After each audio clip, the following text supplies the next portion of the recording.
testemunho da nação, com a solidariedade do povo, reunido na praça, e só o povo pertence, o governo, que é também o povo, e que também só o povo pertence, reafirma seus propósitos inabaláveis de lutar com todas as suas forças pela reforma da sociedade brasileira, não apenas pela reforma agrária, mas pela reforma tributária, pela reforma eleitoral ampla, pelo voto do analfabeto, pela elegibilidade de todos os brasileiros, pela pureza da vida democrática, pela emancipação econômica, pela justiça social e ao lado do povo, pelo progresso do Brasil.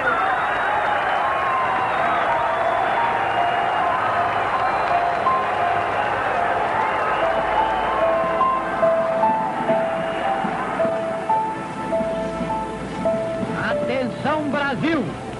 Atenção Minas Gerais! As tropas do 2º Exército, sob o comando do general Cruel, já sitiaram o estado da Guanabara. João Goulart fugiu para o Uruguai, seguido de Leonel Brizola e outros elementos do governo deposto. Assim sendo, declaro vaga a presidência da República.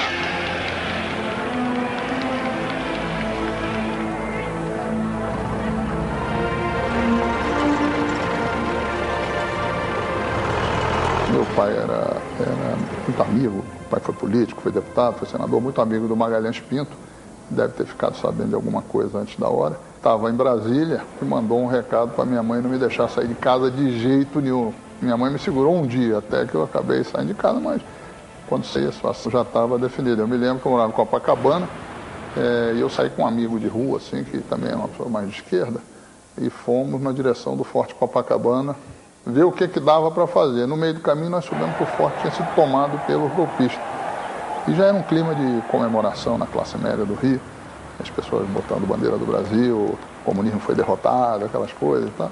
E eu aí me meti em umas 2 ou 3 brigas na rua por causa disso. Então o golpe para mim foi um dia de uma decepção profunda, porque não houve nenhuma resistência, ou seja, o governo na verdade caiu sem dar um tiro. Eu estava numa praça. Eu lembro até hoje, a gente começou a escutar todas as notícias políticas com um radinho na mão. E foi assim um golpe muito grande para nós, para o nosso coração também. Eu vi a Avenida Angélica toda tomada, não só pela polícia, mas por estudantes de extrema-direita. Ali todos fardados, com armas, boinas, etc. E aquilo é como se o mundo tivesse desabado na minha cabeça. E nós começamos a ter notícia de que o Comando Geral dos Trabalhadores, CGT, tinha sido cercado e que o comandante Aragão, que defendia o governo do Jango, tinha se movimentado também para defender. Já existiam pelo menos umas 4 dezenas de sargentos mobilizados para tomar uma posição de reação contra o golpe militar. Mas à medida que as horas iam se passando, a gente via que a causa estava perdida, né? Que nós já tínhamos perdido politicamente e íamos perder militarmente, né? Aí houve um certo descompasso entre o movimento de resistência e houve uma orientação equivocada por parte do contato que tinha com setores do partido de que não houvesse reação. Então nós fomos até onde estaria o Prestes. Dali saímos decepcionados, não preciso dizer mais nada, né? Cada um teve que procurar os caminhos. Vários companheiros procuraram se asilar, não é isso? Embaixada, etc. Eu me lembro que aqui em Ribeirão Preto, mesmo com 13 anos, eu saí na noite do dia 31 de março junto com meu pai, corremos em alguns locais, Centro Acadêmico Rocha Lima, a UGT, União Geral dos Trabalhadores, procuramos alguns dirigentes comunistas e já não encontramos mais ninguém. Na região do Nordeste brasileiro havia diversos navios de guerra norte-americanos, até porque a expectativa dos Estados Unidos é de que o Brasil talvez se dividisse em 2 e houvesse uma guerra civil popular muito prolongada. Isso não aconteceu. Em 48 horas, os golpistas tomaram o poder e consolidaram o golpe em poucas horas. Declaro empossado na presidência da República dos Estados Unidos do Brasil, Sua Excelência, o senhor Humberto de Alencar Castelo Branco. Defenderei e cumprirei com honra e lealdade a Constituição do Brasil. Caminharemos para a frente com a segurança de que o remédio para os malefícios da extrema esquerda não será o nascimento de uma direita reacionária. Meu procedimento será o de um chefe de Estado sem tergiversações, no processo para a eleição do brasileiro, a quem entregarei o cargo a 31 de janeiro de 1967.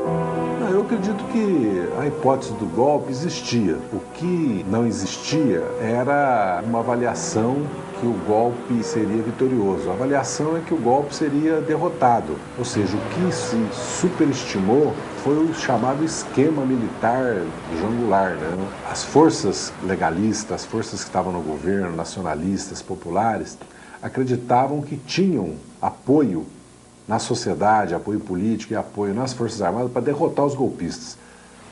Para mim é bem nítida a lembrança e bem clara os motivos do golpe. Na verdade, foi uma não aceitação, digamos assim, da classe dominante de uma política proposta pelo governo João Goulart. Era a famosa política das reformas de base, que era um conjunto de reformas que incluía a reforma agrária, a reforma urbana, a reforma bancária, a reforma universitária, e que só tinha um valor no conjunto. Ninguém ia fazer o Brasil comunista, mas quem é que podia sonhar com uma coisa dessa? Quer dizer, não existiam as condições mínimas, só um maluco poderia imaginar, sabe, que de repente vamos criar sovietes aqui, ali e transformar o país num país comunista. Isso era uma mera desculpa para não se fazer os avanços sociais que o projeto do governo Goulart queria. Eu acredito que a esquerda estivesse despreparada, mas a surpresa eu não posso aceitar, até porque se falava em golpe no dia a dia. Quando vai ser o golpe? Vai ser hoje, vai ser amanhã, é possível que venha esse golpe. O golpe estava ali na ordem do dia. O que existiu sim por parte da direção do Partido Comunista Brasileiro foi aquilo que nós marxistas chamamos de ilusão de classe. O PCB se iludiu com o governo João Goulart, acreditando que aquela realmente fosse a porta para que se tomasse o poder aqui no país. Bom, a partir do golpe, a esquerda passou a viver uma nova realidade. A esquerda viveu, de 1946 a 1964, um período, eu diria, de semi-clandestinidade. A partir do golpe de 64, a clandestinidade é absoluta. O presidente da UNE precisou fugir do Brasil, foi se exilar no Chile e o exército cercou a sede da UNE, saqueou a sede da UNE no Rio de Janeiro e posteriormente incendiou. Pôs fogo, queimou a sede da UNE até para que ela ardesse e ficasse como um símbolo para a população que não ousasse resistir ao golpe. Da mesma forma, o Congresso Nacional foi fechado e foram cassados todos aqueles deputados que se opunham ao golpe militar. Alguns militares foram transferidos para a reserva, outros, por falta de provas, continuaram na ativa. Todos os juízes perderam as suas garantias. Houve diversos casos de cassação de juízes, de aposentadoria compulsória de juízes e de interferência direta no Supremo Tribunal Federal. Então foi quando nós começamos a ter álibi para fazer reunião, nós começamos a ter aparelho para fazer reunião, começamos a usar nome de guerra, já discutindo e já debatendo como se daria a partir de então o enfrentamento político com a ditadura militar. A grande parte da igreja bateu palmas para o golpe militar, para a revolução que se dizia então, que teve um objetivo, livrar o Brasil do perigo comunista. Então, eu posso dizer que no primeiro momento foi quase que de aprovação, não unânime, mas a maioria. Num segundo momento, ela tomou consciência consciência de que nós não estávamos numa revolução que iria trazer melhores condições de vida para o nosso povo, mas realmente era um golpe militar a serviço dos interesses do capital desalmado. E aí então a Igreja foi devagar, mas firmemente, tomando consciência e mais se posicionando contra o golpe militar.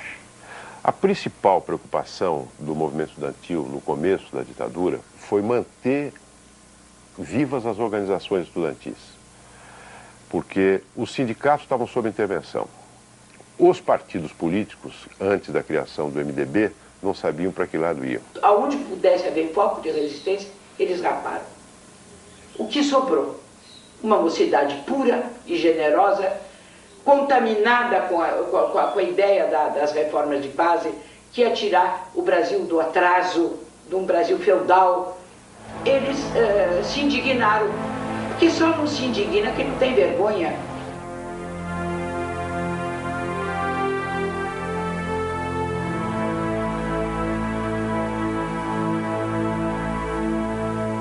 Se hoje nós vemos que o ensino público está totalmente desmantelado, principalmente no ensino básico, isso deve-se, na sua origem, ao acordo McBride, na época assinado pelos militares brasileiros com agências do governo americano.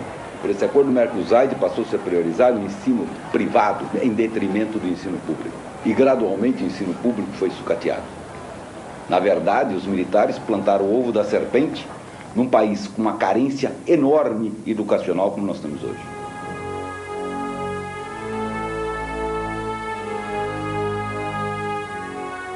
Sem dúvida nenhuma, a principal força política dentro do movimento estudantil era a Ação Popular, AP.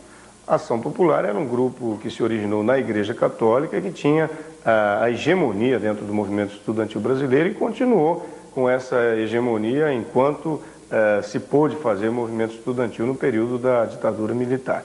A Ação Popular tinha o presidente da UNE em 1964, José Serra, e continuou elegendo as diretorias seguintes, os presidentes seguintes, era a força majoritária. Em segundo lugar vinha o Partido Comunista Brasileiro, que era a segunda força dentro do movimento estudantil brasileiro. Que a Ação Popular transformou os estudantes, de certa forma, em vanguarda da Revolução Brasileira, por isso que criou um movimento contra a ditadura. Nós dizemos que não. É que a UNE não podia fazer um movimento contra a ditadura. Quem tinha que fazer isso eram os partidos, as entidades e a UNE também.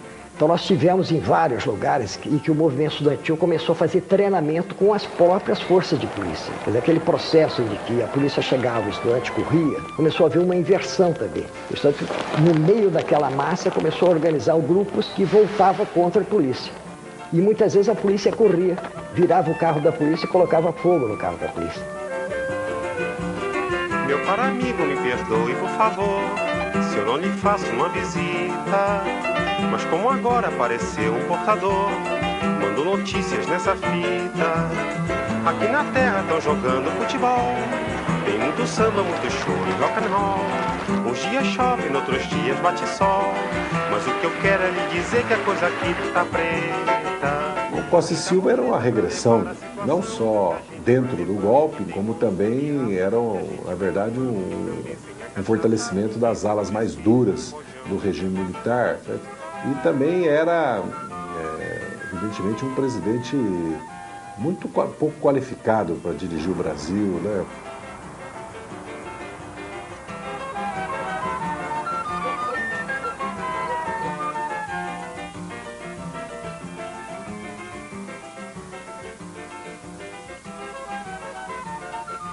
Depois de 64, passou a haver uma cobrança. Por que não houve reação se o partido tinha a CGT na mão, tinha os principais órgãos na mão?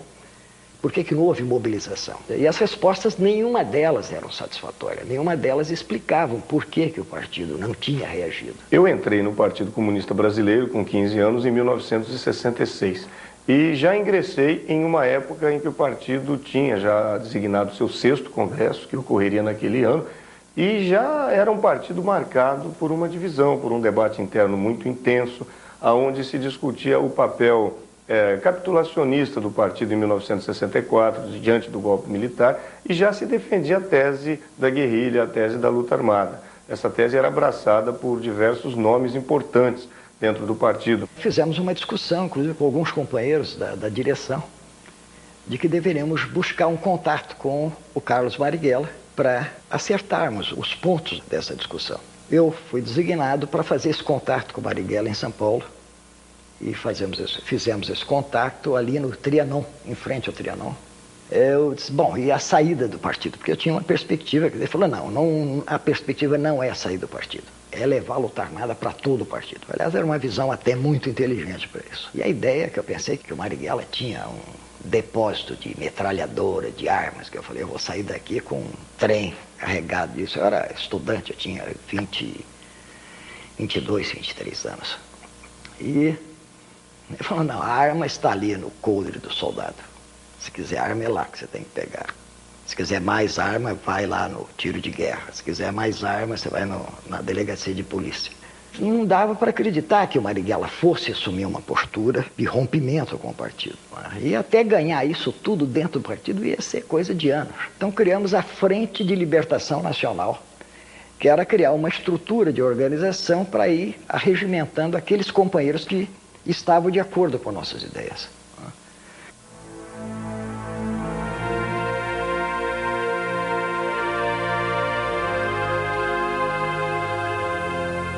A maioria esmagadora do Partido Comunista em São Paulo era a favor da luta armada. Marighella havia ido a Cuba, à conferência da OLAS, voltou impregnado das ideias do Che, de Fidel, da guerrilha da Sierra Maestra em Cuba. E quando Marighella volta, aí o partido decreta a sua expulsão. Uma expulsão formal, porque na verdade Marighella e todo o seu grupo político já estava com um pé fora do partido. Marighella era um grande organizador, era um poeta, era um homem culto, né? Era um homem muito inteligente, era um homem corajoso, de uma coragem muito grande, um estrategista. E havia uma determinação da parte de Marighella de fazer a luta contra a ditadura. Então todos que tinham conversado, discutido, conhecido Marighella, sabiam que a saída dele do PCB iniciava uma outra fase na luta política brasileira e na esquerda brasileira. E foi o que aconteceu. Ele optou pelo caminho armado, da via militar, e optou também por um caminho... que o revolucionário não precisa pedir licença para fazer revolução, né? Que o dever do revolucionário é fazer a revolução, que a ação é a revolução. Na medida que se consuma o racha do PCB, nasce, em princípio, o Agrupamento Comunista de São Paulo. O Agrupamento Comunista de São Paulo, ele foi exatamente aquele conjunto de companheiros, de militantes do partido, liderados por Carlos Marighella, que formaram um embrião de um novo grupo. Esse foi o agrupamento que lançou um manifesto que deixava muito claro que o privilégio era para a ação.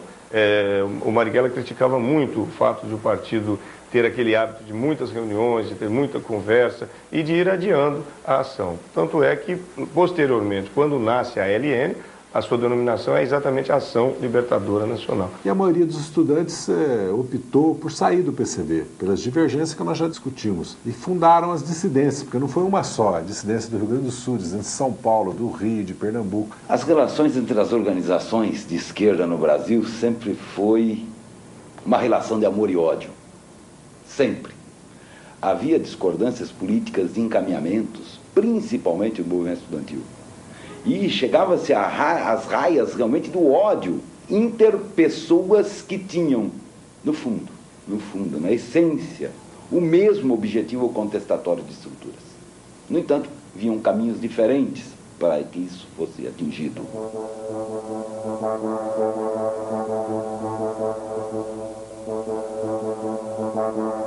Houve várias organizações armadas no Brasil. A maior delas foi a ALN, Ação Libertadora Nacional.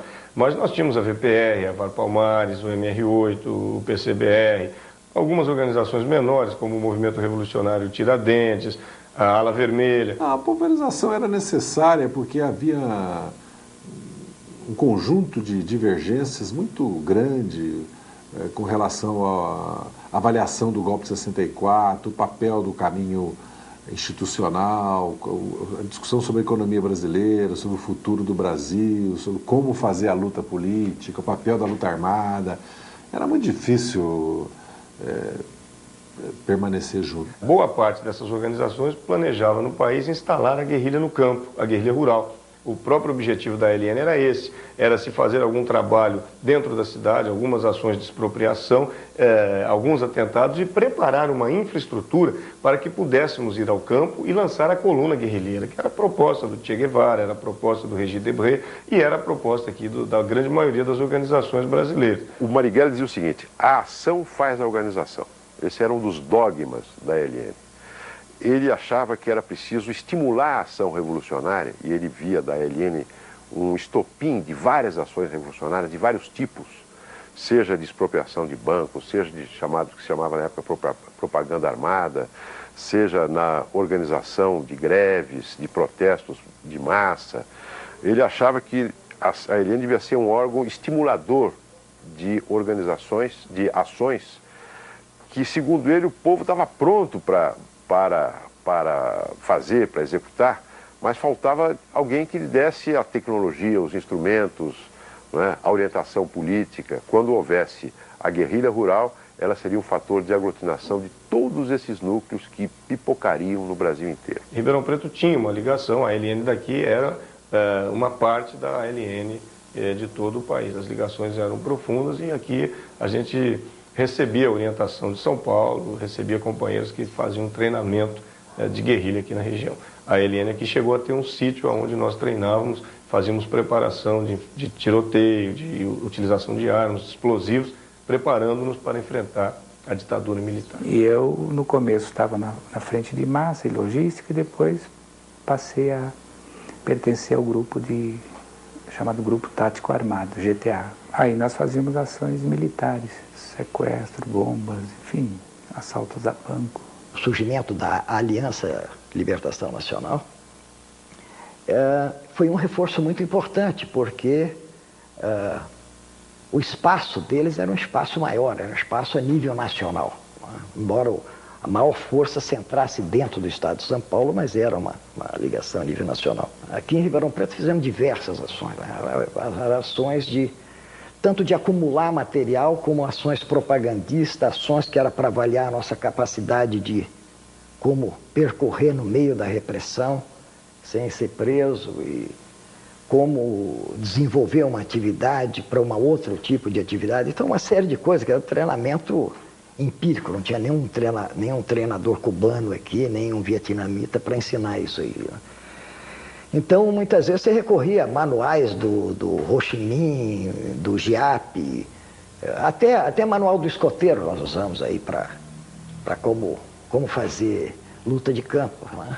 As primeiras ações de expropriação, a ditadura entendia que eram ladrões comuns, que eram marginais que estavam fazendo essas ações. Demora um pouco para a ditadura perceber que havia já um movimento guerrilheiro organizado no país. Aos poucos começou a se dar conta de que eram revolucionários que faziam essas ações e que esse dinheiro estava sendo empregado na luta revolucionária. E começou-se a desviar material bélico dos quartéis onde havia contato e onde havia militância. Eu assumi o controle da carga do regimento. E a partir daí, cada exercício de tiro que era feito no regimento, a contabilização era alterada. Isso fazia com que houvesse uma sobra de munição dentro do paiol. E essa sobra de munição, em geral, era desviada para a organização. Me dava um medo danado, sobretudo, porque eu não estava preparado para isso. Né? Foram operações onde nós usamos realmente o fator surpresa. A polícia não estava preparada para enfrentar esse tipo de movimento. Algumas delas sequer foram contabilizadas pela polícia como ações revolucionárias. E eu realmente a sensação de que, pavor de que aquilo pudesse me levar a matar alguém ou a morrer.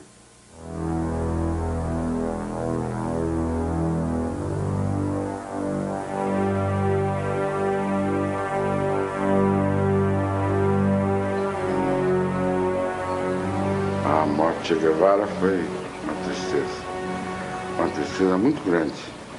Mas o que mais revoltou é a execução, porque a CIA não queria, em hipótese alguma, ele vivo teria que ir a julgamento, ele a julgamento ia abrir a boca. Todos sabíamos que o Guevara era doente. O Guevara, ele foi preso naquela circunstância por vários motivos, entre os quais de ter sido atacado de asma. Agora, você prende um cara, o cara está preso à sua mercê, asma, você atirar friamente, isso é uma covardia inominável, né? Tirar da cirurgia também é uma fotografia pura.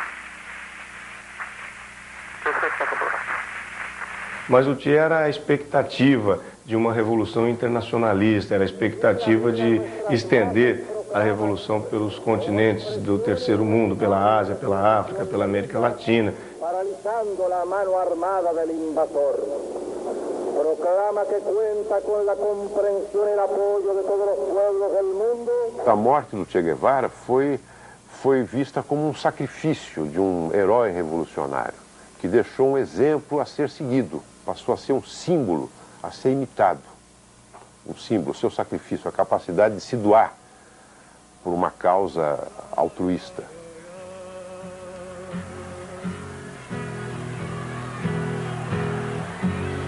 Caminhando e cantando e seguindo a canção, somos todos iguais, braços dados ou não, nas escolas, nas ruas, campos, construções, caminhando e cantando e seguindo a canção.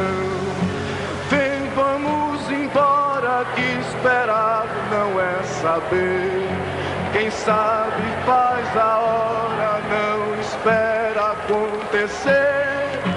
Vem, vamos embora, que esperar não é saber. Quem sabe faz a hora, não espera acontecer.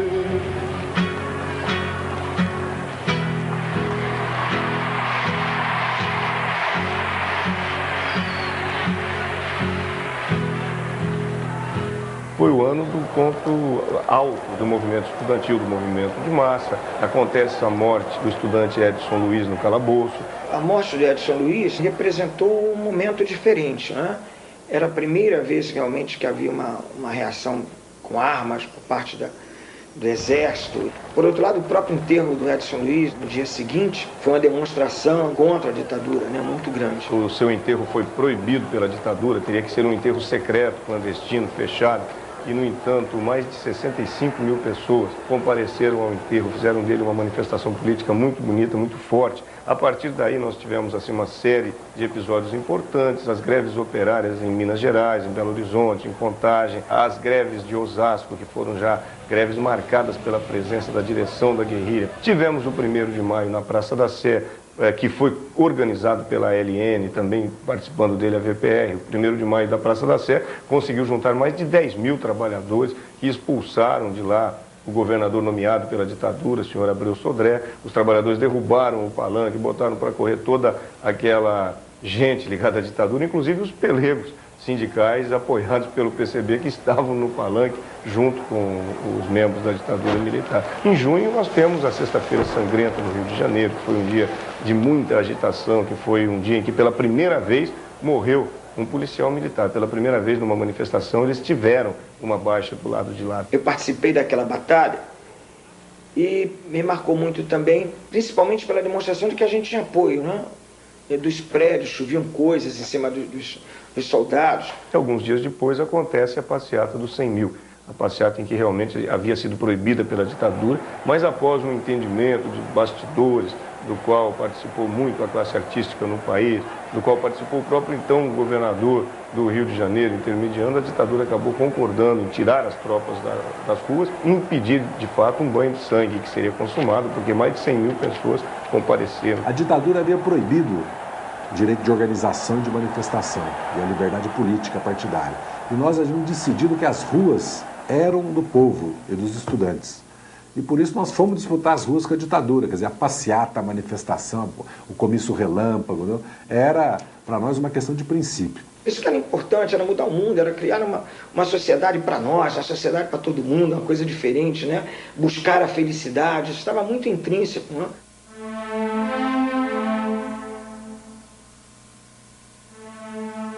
O assalto ao trem pagador da Santos Jundiaí foi a maior ação de expropriação feita pela guerrilha brasileira na sua primeira fase. Foi levada a efeito pela ALN e conseguiu um numerário grande para a Revolução. Foi o Rafael Martinelli que foi o que planejou, que deu todas as coordenadas para que houvesse exatamente o êxito dessa operação. Você pega o jornal coloca lá, o trem, como é que é, como é que o trem foi parar certinho, os caras estavam lá já esperando, descarregou, tá entendendo? Como o trem parou. Então tudo isso daí, quer dizer, isso é uma desapropriação política, que tem repercussão política, correto? Foi uma operação de guerrilha urbana que exigiu realmente um salto de qualidade na organização que se tinha montado até então.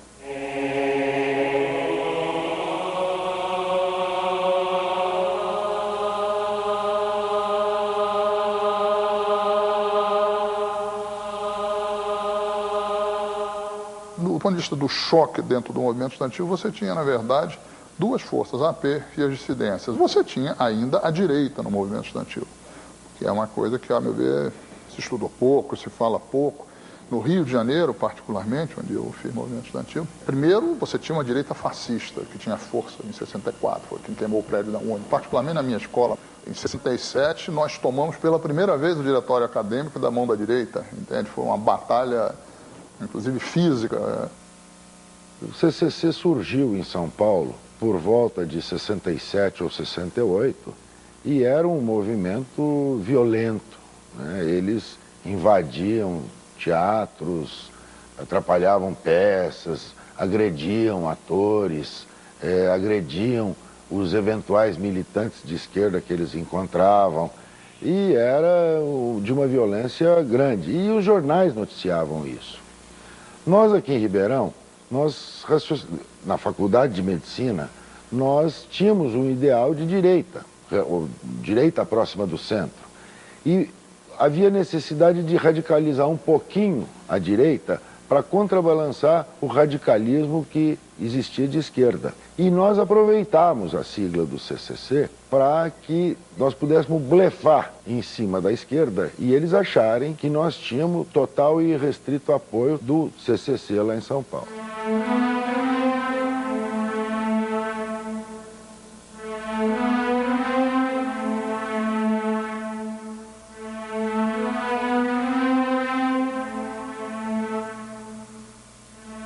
Acho que o movimento estudantil, naquele momento, tinha chegado a um processo de organização que se associava já com o embrião da luta armada. E a Maria Antônia, ela se dá num momento de colocar um centro referencial para os estudantes. Foi percebido e sabido pela polícia, tanto que a polícia tinha alguns personagens lá dentro.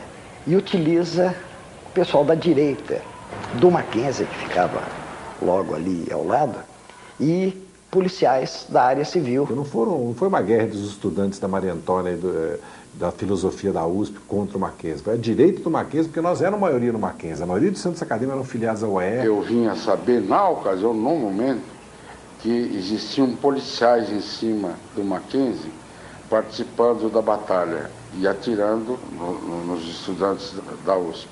A Secretaria da Segurança Pública se retirou do processo porque já tinha os seus quadros misturado com os estudantes da direita lá do Mackenzie, e foi uma batalha realmente violenta, com tiros, bombas, de gás lacrimogêneo. Houve o assassinato do Guimarães nesse processo, mas foi importante também para o fortalecimento do que viria depois.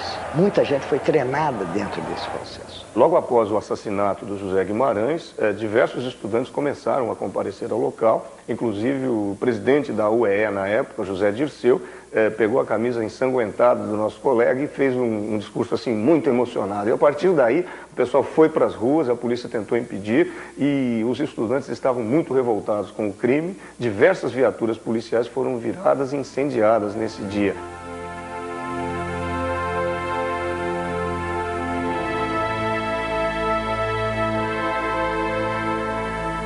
Em São Paulo também houve a ação que culminou com o justiçamento do capitão Chandler, capitão americano, que se vangloriava nas palestras de dizer que tinha praticado tortura em Vietcongues, que tinha passado pelo Uruguai e tinha ensinado tortura para os policiais uruguaios que combatiam os tupamaros.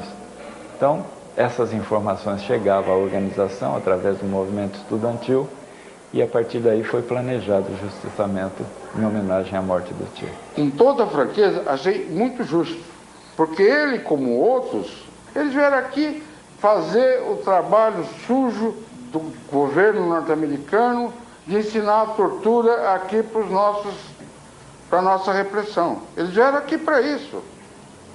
Então eu acho absolutamente justo, no momento em que a luta está radicalizada e que eles já estavam matando companheiros nossos da tortura, que morresse esse cara também, por que não?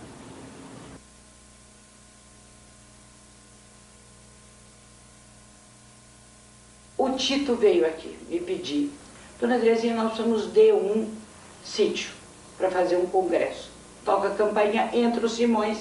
Aí ele viu a história do Tito pedir. E ele era muito generoso.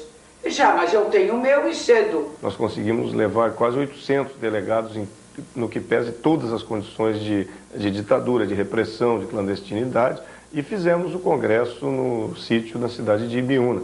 Mas antes houve toda uma preparação, todo um debate. A AP, por exemplo, era favorável a que o congresso fosse realizado no CRUSP, porque entendia que lá sim haveria uma proteção que seria a própria massa estudantil. Era um local por onde circulavam diariamente milhares de estudantes. Nós, que éramos da DI, entendíamos que não, que deveríamos fazer o congresso em um local clandestino, escondido. Caso contrário, seríamos presas mais fáceis da ditadura militar. O congresso, aquilo ali foi um equívoco, entende? E só existiu devido, a meu ver, ao aguçamento do enfrentamento entre as dissidências e a AP. Tradicionalmente, depois do golpe, fazia-se os congressos em conventos, mosteiros, infraestruturas da igreja. Mas também era um congresso que fazia com 100, 200, 300 pessoas, não era mais do que isso. É evidente que aquilo ali não poderia passar em segredo. Péssimo lugar, péssimas condições, choveu, atrasou o congresso, não, comida fria, problemas de saúde na maioria, uma parte dos delegados, e foi descoberto, porque o risco era grande, porque demorou muito, porque o local não tinha condições, né? Mas nós podíamos ter realizado o congresso e terminado. Que muitos não acreditavam que estava havendo realmente uma repressão, achavam que era um querendo acabar com o Congresso porque ia perder, porque ia ganhar, entendeu? E nunca, as lideranças tomaram a decisão de não sair, né? Foram presas todas, né? Eu me lembro que eu conversei com o Vladimir, eu disse: isso aqui não vai aguentar. Ele disse: eu também acho, como é que a gente faz aqui, sai daqui? Tanto que na manhã, onde a polícia invadiu, havia uma reunião para ver se continuava com o Congresso ali. Ainda estava escuro, amanhecendo. Eles nos surpreendem com uma tropa muito numerosa da PM e policiais do DOPS, que estavam lá às dezenas, entraram atirando para cima, efetuaram as prisões, já foram reconhecendo os líderes principais. O Zé Dirceu foi reconhecido na hora, o Luiz Travassos foi reconhecido na hora, que era o presidente da UNE. Esses líderes foram sendo separados e levados, enquanto a gente marchava durante vários quilômetros até a rodovia, onde já havia todo um aparato de ônibus, caminhões nos esperando. É claro que é muito difícil você estruturar um congresso com 1000 estudantes participantes, sem que notícias vazem para a repressão política. De tal maneira que a queda do Congresso do Ibiúna não era desejada, não era esperada, mas estava dentro das probabilidades, daquele contexto histórico. Achava-se que a repressão não chegaria ao ponto de prender todos os estudantes que estavam no Congresso de Ibiúna. Achou-se errado. Quase 800 estudantes entrando em um presídio que não estava também preparado para nos receber e para receber tanta gente. Provocou, assim, claro, que um grande tumulto. Nós fomos sendo conduzidos para uma ala que foi reservada no presídio Tiradentes apenas para nós. E, para nossa grata surpresa, na medida em que a gente entrou, nós fomos aplaudidos pelos presos comuns, que passaram a gritar consignas e lemas, apoiando a gente. Enquanto os companheiros estavam presos em São Paulo, isso permitiu mobilização em todo o Brasil, durante vários dias da semana, até que houve a liberação geral do pessoal, né? Gradativa, mas houve a liberação geral do pessoal.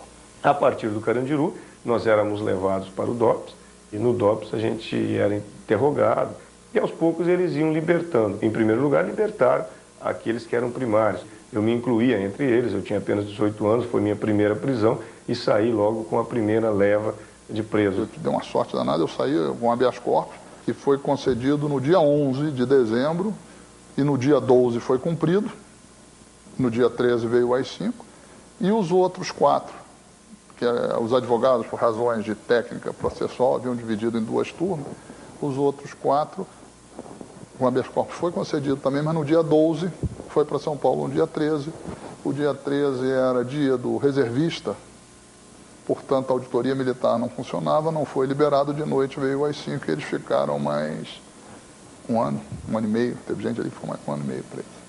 Nós do DEOPS fomos para Itaipu, Forte Itaipu, e principalmente eu, Travassos e o Vladimir, ficamos presos até o sequestro do embaixador norte-americano, quando nós fomos trocados. Quando caiu o Congresso da UNE, o Congresso de Ibiúna, eu estava vindo da Praia Grande com o Carlos Marighella, no meu carro, com o rádio ligado. Nós tínhamos tido uma reunião na Praia Grande para receber uns companheiros que estavam chegando de Cuba.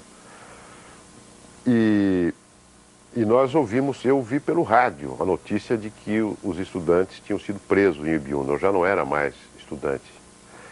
E o Marighella me disse, olha, esse pessoal todo vem para nós. Eu saí da prisão no dia 12 de dezembro, no dia 13 já tinha um mandado de captura. Tinham vários. Ou seja, era questão de ser preso, ou era preso, ia docilmente para a cadeia, ou ia para o exílio, ou lutava. Para lutar, eu tinha que, na verdade, dar um passo à frente. Mas esse meu movimento também coincide com o movimento que a própria dissidência fez, de decidir para a luta armada, etc. E tal. Eu fui uma das pessoas, talvez, que mais influenciou dentro da dissidência para que se tomasse esse rumo.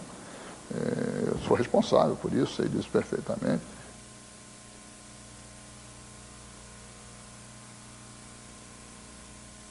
O meu exílio foi voluntário e a decisão de sair do país foi porque existia uma espécie de insatisfação estando aqui e uma impossibilidade de construir alguma coisa. Eu me despedi do Marighella, eu ia viajar, a minha situação no Brasil estava ficando insustentável. Eu lhe disse que começaram a haver prisões de membros da organização. Então o receio do Marighella é que algumas pessoas, como eu, que estavam muito expostas, pudessem vir a ser presos e não aguentassem, e fossem confrontados à tortura, pudessem expor a organização, ou levar a polícia a desmontar aquilo que nós estávamos construindo. Eu saí do Brasil e a minha prisão preventiva foi decretada no dia seguinte à minha saída. No dia seguinte.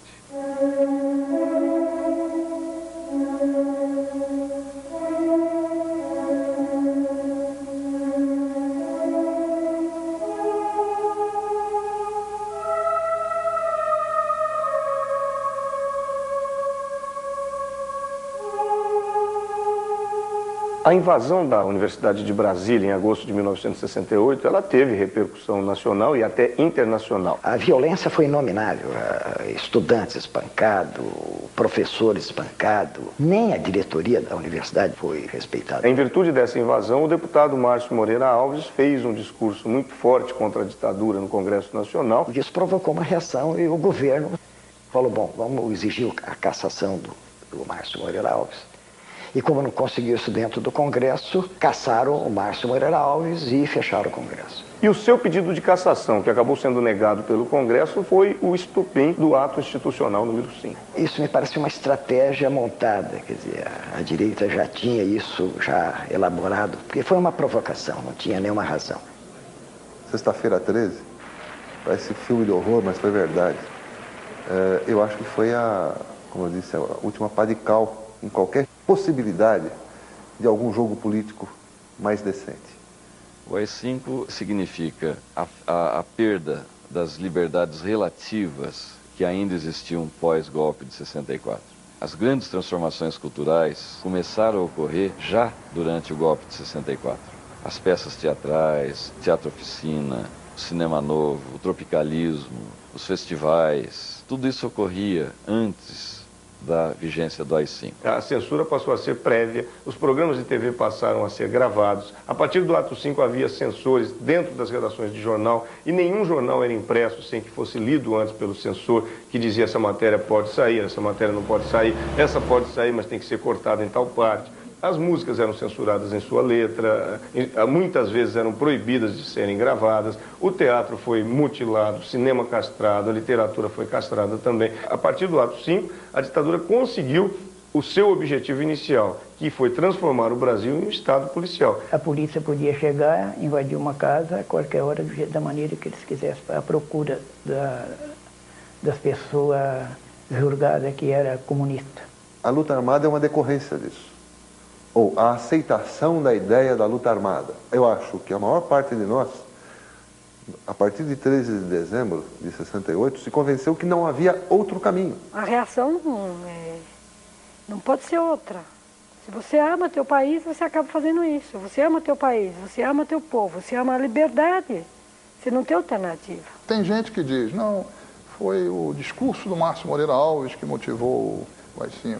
Ou foi o movimento estudantil que motivou o AI-5. Não, o AI-5 é o seguinte, é a falência do modelo anterior.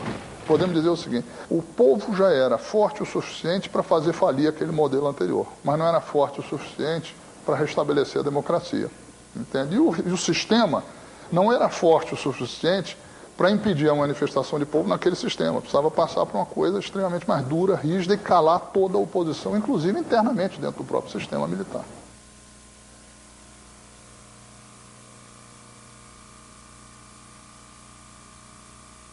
Nós notamos que o nosso espaço tinha se restringido demais e que a nossa prática dentro do quartel ficaria praticamente impossível. Passamos para a clandestinidade como os militantes mais procurados da resistência armada. Nossas fotografias, nossos nomes foram colocados em cartazes. Até nos mitórios públicos a minha fotografia estava em tamanho espetacular. Meu irmão, por conta da repressão extremamente violenta e da necessidade de adquirirem formação militar urbana e técnicas de guerrilha urbana, ele foi para Cuba para fazer um treinamento. A Helene manteve uma organização no exílio, que no início, no final de 68, começo de 69, tinha como objetivo fornecer uma infraestrutura para os companheiros que precisavam viajar em busca ou de treinamento ou de contatos internacionais. Então eu saí para a Europa com a função de montar uma primeira rede europeia de apoio aqui à luta no Brasil. Eu me encontrava em Roma e ali eu continuei a participar, ajudando pessoas que vinham para fazer o treinamento em Cuba. Depois voltavam para Roma, na minha casa. Depois essas pessoas voltavam para o Brasil na luta armada. E na prática, a minha casa em Roma virou um ponto de apoio da Revolução Armada.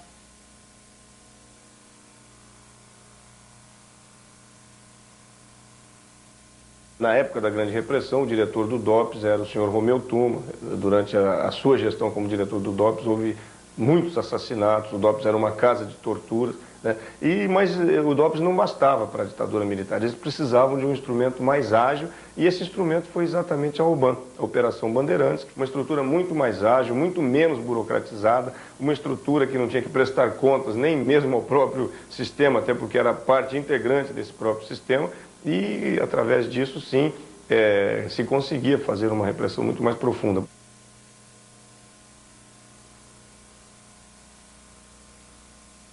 No processo de fusão da VPR com várias organizações, foi levado ao conhecimento do plenário da fusão que havia um planejamento para uma ação grande no Rio de Janeiro. Essa ação consistia na expropriação de um cofre que teria pertencido ao Adhemar de Barros e teria aproximadamente 2,5 milhões de dólares. Todo fruto das propinas que Adhemar recebia das licitações e de outros negociatas eram entregues ao Dr. Rui, que era a ANA. Esse dinheiro serviu para dar um fôlego para VAR Palmares inicialmente, e posteriormente para a VPR, que montou o campo de treinamento do Vale da Ribeira e manteve a militância até a saída do Lamarca, exatamente sem nenhuma preocupação com recurso financeiro.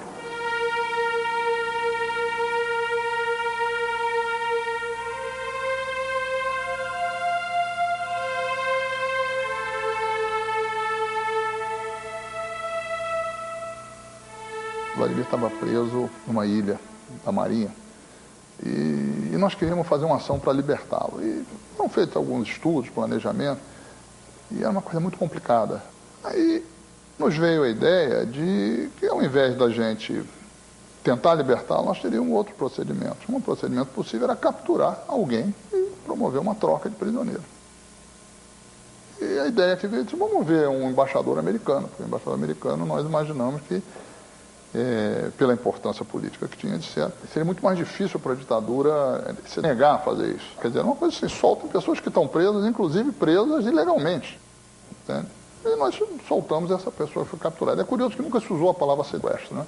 E quando se foi fazer o levantamento, se viu que era uma operação simples do ponto de vista militar. A operação de capturar o embaixador era uma operação simples. Ele era um homem que andava sem segurança, num carro que não tinha blindagem, dirigido por um chofer português de idade, entende?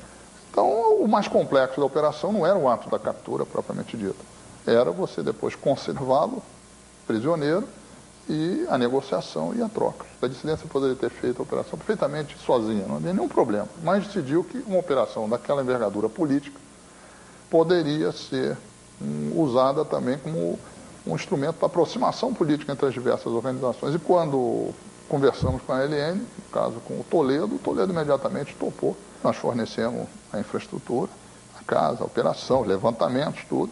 Eles dirigiram do ponto de vista militar a operação, foi o Virgílio Gomes da Silva, o Jonas, que dirigiu a operação. Era, evidentemente, o quadro militar mais preparado, mais experiente. Ele era muito determinado. Para chefiar, comandar militarmente aquela operação, a pessoa vai ver perfeita, entende? Quer dizer, porque era experiente, frio no sentido de que mantinha o sangue frio. Isso eu acho que é engraçado, o filme, o livro do Gabeira, não reparam o seguinte, talvez uma pessoa sem o sangue frio dele, sem a determinação, sem o autocontrole, diante daquela situação, tivesse feito uma besteira ali, tivesse dirigido uma besteira. Eu dirigi o carro, que fechou o carro no embaixador, pessoalmente eu considero a posição mais arriscada naquela operação. Se o português resolvesse passar com a limusine por cima do Fusca, passava. Eu e o Toledo compunhamos o comando político da manifestação. Eu escrevi o texto base do manifesto, mas o comando político decidiu quem são as pessoas que nós vamos pedir em troca, se a polícia chegar, o que faz, entende? Não do ponto de vista, se ela chegasse, quem comandaria a reação ali seria o Jonas, mas a questão mais de fundo e tal. Mas isso infligiu uma derrota à ditadura importantíssima, né? Tanto a ditadura como o imperialismo. A ditadura porque ela foi obrigada a publicar em primeira página de todos os principais jornais a carta-declaração dos companheiros revolucionários, né? Isso na primeira página de todos os jornais. Havia uma ordem dos Estados Unidos que dizia, olha, eu quero embaixador livre e vivo e atendo às exigências. E o pessoal daqui, que na verdade se submeteu a isso, criando uma fissura dentro do próprio exército. Eu fui trocado pelo embaixador norte-americano, entrei numa lista, um soldado que estava preso no quartel, que sempre passava jornal para nós, rádio, comida, tudo, nos contou que eu Travasso estava na lista. E nós saímos, fomos para o Deópolis em São Paulo, depois fomos para o aeroporto, e fomos libertados no México, ficamos sob a custódia do governo mexicano um tempo, no México, depois fizemos opção e fomos para Cuba. Nós tomamos a decisão, depois do sequestro, de tirar algumas pessoas do Rio e tirar algumas pessoas do Brasil. Eu achava impossível, com o grau de exposição que nós tínhamos ficado depois do sequestro, sobreviver muito tempo sem ser um peso extraordinário para as outras pessoas, entende?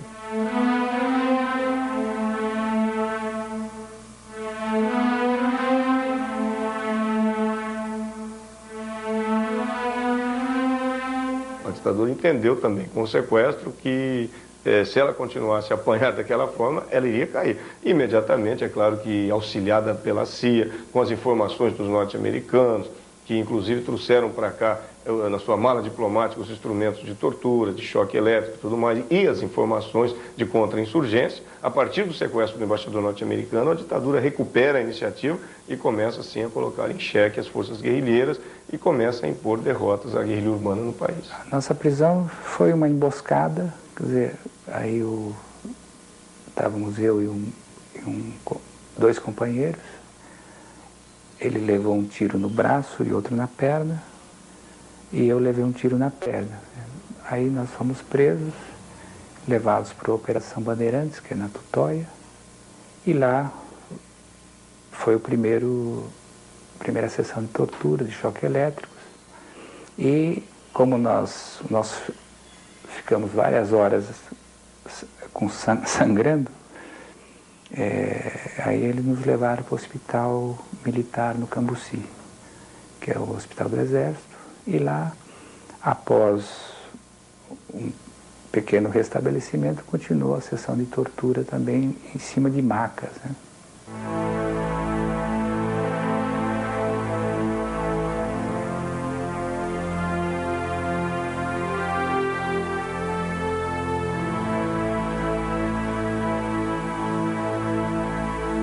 Jonas foi preso em 1969 e assassinado na UBAN. Eu conheci o Jonas. Jonas era o comandante do primeiro grupo de fogo da LN em São Paulo, o GTA, como era conhecido. Grupo Tático Armado, um nordestino, baixinho, forte, excelente pessoa, extremamente corajoso, uma das pessoas de maior coragem que eu conheci na minha vida. Este é um país que vai pra frente. Oh, oh, oh, oh, oh. E uma gente amiga e tão contente. Oh, oh, oh, oh, oh. Este é um país que vai pra frente. E um povo unido de grande valor. É um país que canta, trabalha e se agiganta. É o Brasil do nosso amor. O período da ditadura, encabeçado pelo general Garrastazu Médici, efetivamente foi o pior período. Foi o período mais repressivo, foram os 4 anos em que mais se matou gente no Brasil, em que mais impunemente se torturou, em que mais aconteceram os chamados desaparecimentos de presos políticos. Foi a pior época da ditadura militar. Não se dava satisfação, não se prestava contas a ninguém. Em outubro do mesmo ano, em outubro de 69, a repressão veio com muita força para Ribeirão Preto, deslocaram-se para cá alguns contingentes da Operação Bandeirantes, deslocaram-se para cá alguns militares da Aeronáutica do Exército de Pirassununga, também envolvidos na repressão, e a partir de outubro passaram a efetuar prisões. Em primeiro lugar, os companheiros da Frente Armada de Libertação Nacional, que foram cercados, identificados, e a sua maioria esmagadora foi presa e violentamente torturada em Ribeirão Preto. Não é acaso. Ribeirão Preto foi a primeira cidade onde se fundou uma central de trabalhadores. Foi a cidade que mais sindicatos teve no começo do século. Ribeirão Preto foi a cidade que, proporcionalmente, teve o maior número de presos políticos do Brasil. Eu fui preso no dia 18. Quando eu cheguei na delegacia, me apresentaram algumas pessoas, alguns companheiros ali, inclusive na hora, todo arrebentado. E já me identificando pelo nome. Decorrência disso, foi uma variedade de tortura. Né? Foi desde que todo mundo conhece, a prática do pau de arara, do choque elétrico, do afogamento, até a tortura psicológica, que é a pior delas. Né? A tortura psicológica é você ver alguém sendo torturado na tua frente, você ouvir gritos. Então essa é Depois aquela que se vai fazendo pelo cansaço, porque é uma tortura seguida. Né? E principalmente eles que me identificavam como o quadro principal da organização, para eles não concebiam que essa foi uma organização criada aqui na região por um estudante de direito com 25 anos. Isso não passava na cabeça deles. Isso aí tem ligação de fora, isso aí tem ligação maior. E como não saía isso, quer dizer, realmente me jogaram em uma série de grupos aí de inteligência. Uma hora era porrada, outra hora era cafezinho com bolacha, depois voltava com porrada outra vez. Prendiam toda a família para que os familiares contassem o que sabiam, o que escutaram, ou pessoas que conheceram. Na minha família tinha eu e meu pai interessados nessa situação, então tivemos que fugir todo mundo. E meu irmão perdeu o trabalho, estudava, teve que deixar de estudar, ainda que ele não participava de atividades políticas. E ela chegou em casa e falou, eu levei muito choque lá, não sei o quê. Eu falei, bom, aqui agora o negócio é ir embora tudo. Eu já estou condenado. Você não está mais, vai ser. Aí saiu depois da condenação dela também. Aí foi a hora que nós saímos todos juntos para São Paulo. O episódio mais lamentável da repressão política em Ribeirão Preto, que inclusive ficou conhecido internacionalmente, teve uma repercussão negativa para o país do ponto de vista internacional, foi a prisão de Madre Maurina Borges. uma freira católica, diretora do Lar Santana, entidade assistencial para crianças carentes. Havia um pensamento por parte da repressão, isso nacionalmente, no sentido de comprometer a Igreja Católica e poder escanteá-la, porque ela era um dos referenciais de denúncias de tortura aqui dentro do Brasil, principalmente Dom Helder Câmara e outros. Então, quando eles encontraram, primeiro uma lista, que eram pessoas que recebiam o nosso jornal, o Jornal Berro, e que tinham vários padres dentro dessa lista, e que eles não conseguiam extrair nada desses padres. Quando viram a madre e o referencial de que ali seria um dos aparelhos da organização, isso para eles seria a grande descoberta. Como eu tinha um movimento no MEG, e eles comprovaram que eu fazia parte da FAO, e nós tínhamos um aparelho montado lá uma sala com atividade lá dentro do Lar Santana, eles suspeitaram a irmã como participante da FAO. Por nossa sorte, a madre, quando recebeu a informação de que o Mário tinha sido preso, que era um dos companheiros nossos, ela ficou preocupadíssima com isso e pediu ao zelador que abrisse a porta, e tinham muito material, anotação, manuscritos, etc. Ela mandou botar fogo em tudo. E o resto que sobrou, que não dá para botar fogo, ela queimou e deu algumas coisas para o vigia lá, o zelador, levar para a casa dele. Quando a polícia pega a madre, cadê esse material? O vigia disse: a madre mandou queimar. Na cabeça da repressão, pô, se a madre mandou queimar, ela então era consciente da organização. Então, além de nós queremos pegar a igreja, nós pegamos um peixão aqui. A ditadura militar, aí realmente tinha pequenos horizontes. E a delegacia de polícia de Ribeirão Preto, menores ainda.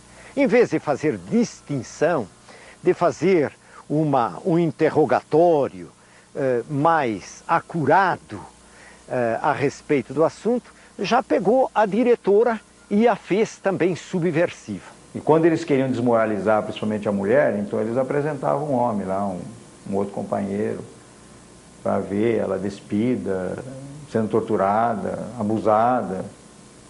Então, por exemplo, no caso aí da irmã, eles fizeram várias acusações absurdas, dizendo que nós éramos amantes, e foi uma calúnia muito pesada. Quando não conseguiram obter informação, porque na verdade a madre pouco sabia da organização,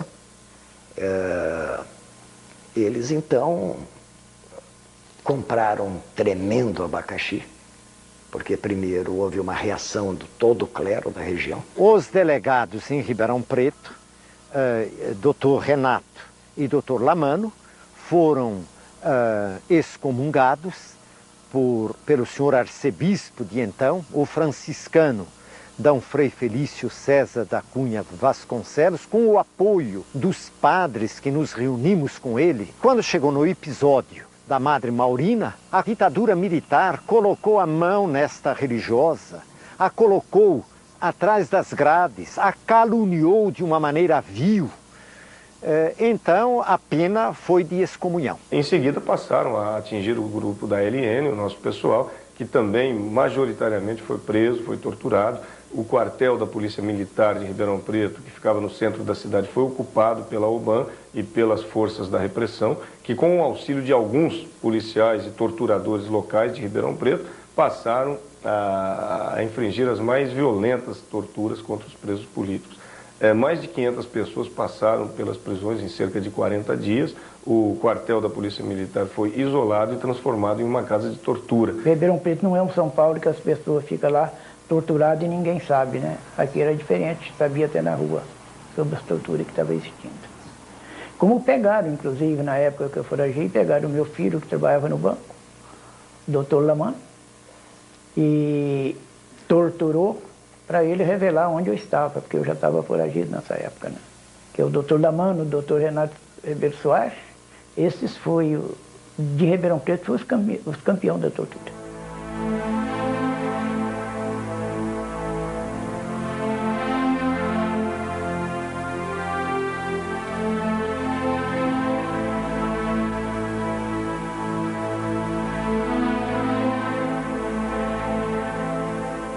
Eu tive a notícia da morte do Marighella ao lado do Câmara. nós tínhamos ido visitar a Embaixada da Coreia, na França. E quando nós saímos da entrevista com um cônsul que nos recebeu, nós compramos um jornal na boca do metrô e tinha a notícia da morte do Carlos Marighella. Eu me lembro do choque que foi para mim e para o Câmara essa notícia. A perda do comandante Carlos Marighella foi irreparável para a Revolução Brasileira. Era um homem assim de uma visão estratégica extraordinária e que foi preponderante para romper com o imobilismo do Partido Comunista Brasileiro em nosso país. A ditadura sabia do seu valor, sabia da sua importância e por isso decretou Marighella como o seu inimigo número 1. O Marighella era um personagem fascinante. Era um homem que tinha um magnetismo pessoal extraordinário. Era um homem grande, bonito, ocupava o espaço físico. A presença dele era uma presença que se impunha numa roda. Pela sua figura física, pela sua legenda. Ele era capaz de desenhar um futuro, desenhar um projeto com uma capacidade enorme de atrair as pessoas, né? E um sujeito muito caloroso. Ele era carinhoso, ele brincava, ele tinha bom humor. Ele não se levava excessivamente a sério, né? Fazia piada com ele mesmo. Foi uma convivência que me deixa muita saudade. Eu tive um contato com Carlos Marighella em setembro de 1968. E uma das coisas mais marcantes que ele nos disse naquela ocasião foi no sentido de que todo cidadão deveria dar algo em prol da revolução contra a ditadura militar. Os que pudessem dar a vida, que desse a vida. O que pudesse dar a sua liberdade, que desse e lutasse pela sua liberdade. Aquele que pudesse dar 5 moedas, que desse 5 moedas, mas que desse alguma coisa.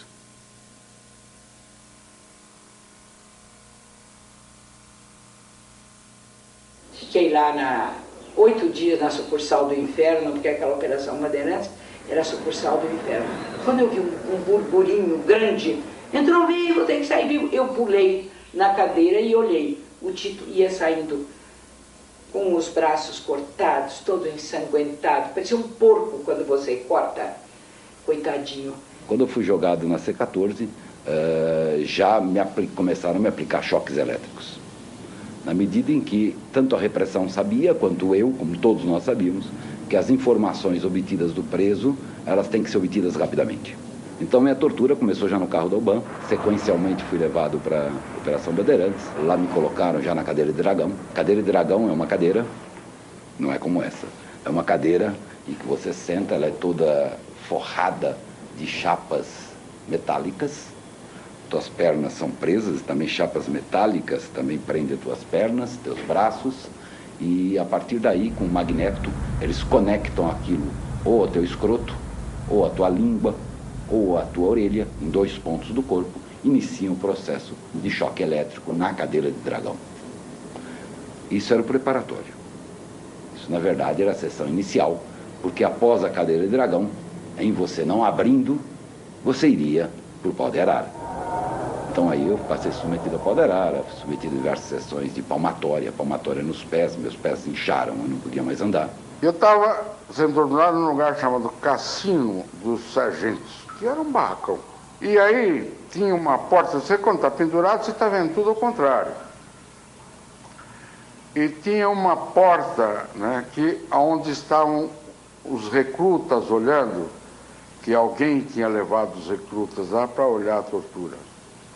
Eram recrutas que ainda não tinham nem recebido a farda, ainda estavam com roupa civil. E o sargento que estava me torturando chamou um dos recrutas. Você aí, ninguém queria se apaixonar. Você de gola olímpica. Aí o cara não teve como, o cara veio. Falei, vamos, vira essa manivelinha. Porque você fita do pau de arara, tem um fio em volta da glândula, tem um fio nas orelhas e tem um outro fio que eles ficam passando em todo lugar, conforme... E ele vira uma manivela da máquina que gera a energia que dá o choque. Então ele queria que o menino girasse a manivela. E o menino estava assim, meio sem jeito, o menino não queria girar a manivela. Eu falo, vamos, seu bundão, gira isso aí, seu bundão. Aí o menino começa a girar devagarzinho, gira com mais força, mais rápido, mais rápido. E o moleque fez. Eu olhava na cara do moleque, eu tinha dó do moleque, ele fez isso muito violentado. Agora, a reflexão que eu faço disso é o seguinte, bom, a primeira vez ele faz violentado, passa mal, não dorme à noite. Na segunda vez, a violência já é menor. Na 10ª vez, já não precisa nem mandar, ele sabe que é a obrigação dele. Assim se faz um torturador. As pessoas aguentavam a tortura até um determinado limite, a partir do qual a desestruturação do torturado passava muitas vezes a falar mais alto. E as pessoas abriam companheiros, mesmo que elas carreguem o arrependimento para o resto da vida. A relação da tortura com o indivíduo é uma relação de desestruturação psicológica do torturado. E nisso, sempre o torturador joga. Eu me lembro que o último dia, quando me tiraram foi a última tortura que eu recebi, pelo menos física. Eles me tiraram de uma noite toda na trave da quadra de salão do quartel. Eles me deixaram lá. E aquilo é o seguinte, se você vacila ali no pé, a algema vai cada vez apertando mais. Não, como eu vacilei, as mãos estavam roxas, né? Totalmente insensíveis. Me tiraram, me levaram para uma cela. Eu sei que pela manhã me tiraram da cela, mas assim, todo mundo sorridente. Chegou um capitão, aí levaram para cima lá para a sala da tortura. Vamos dar a última ralada nele aqui. Na hora que nós chegamos na porta, eles tiveram uma discussão. Ele não vai entrar aí, ele vai descer para o hospital. Eu sei que houve uma briga e eles queriam levar, não, é a última, tal. Me levaram para o hospital. Aí eu fiquei mais alguns dias no hospital tomando soro, tal, tentando me recuperar ali dentro e com guardas na porta. Porque esse grupo ainda queria fazer o último rala-rala lá. Então eu sei que é o que eu me lembro aí dessa.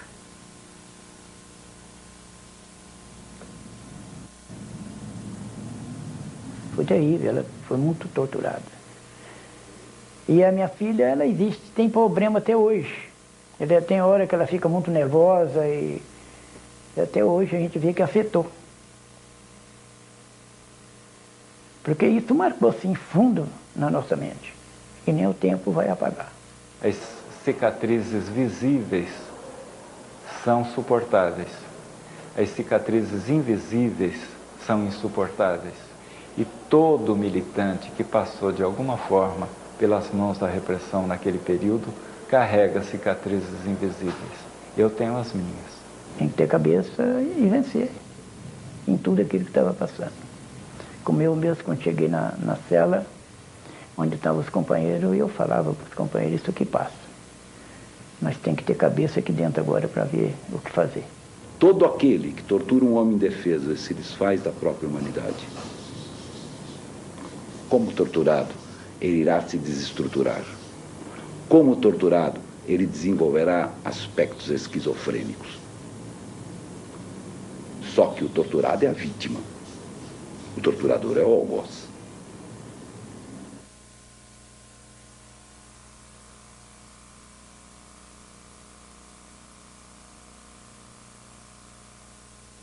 A VPR organizou um campo de treinamento no Vale do Ribeira. Esse campo de treinamento foi batizado de Carlos Marighella em homenagem ao nosso comandante que havia sido assassinado. O campo de treinamento de guerrilha rural foi comandado pelo capitão Carlos Lamarca e a VPR era a organização que tinha condições militares, até por possuir diversos companheiros desse segmento, com condições de preparo técnico militar para organizar um treinamento de tal natureza.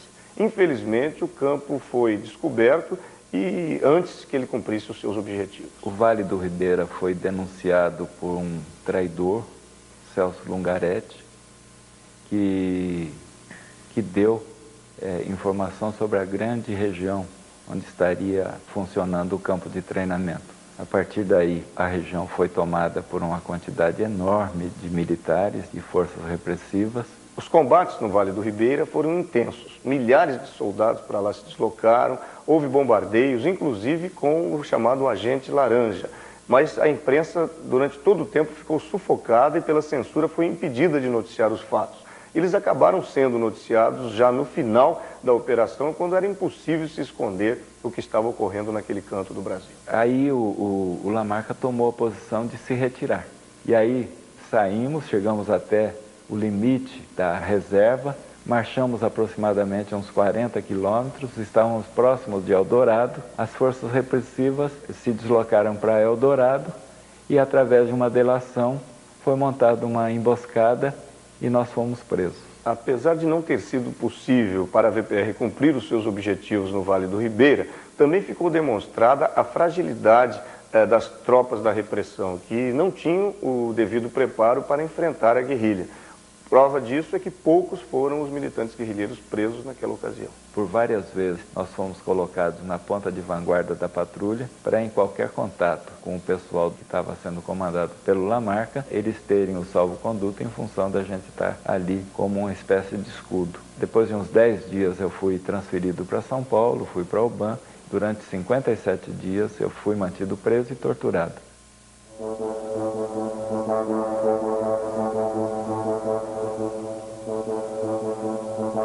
No dia do jogo do Brasil e Peru, que foi exatamente o dia do sequestro do embaixador alemão von Holleben, logo após o término do jogo, aconteceu o sequestro e a partir de 40, 50 minutos depois, aconteceu uma sessão de tortura, assim, de uma brutalidade sem precedentes.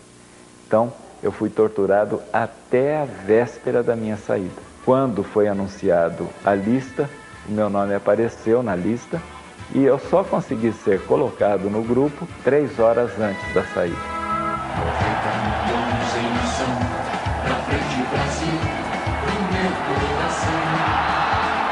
Todos juntos vamos, pra frente Brasil, salve a seleção. De repente a corrente pra frente, parece que toca o Brasil pela mão.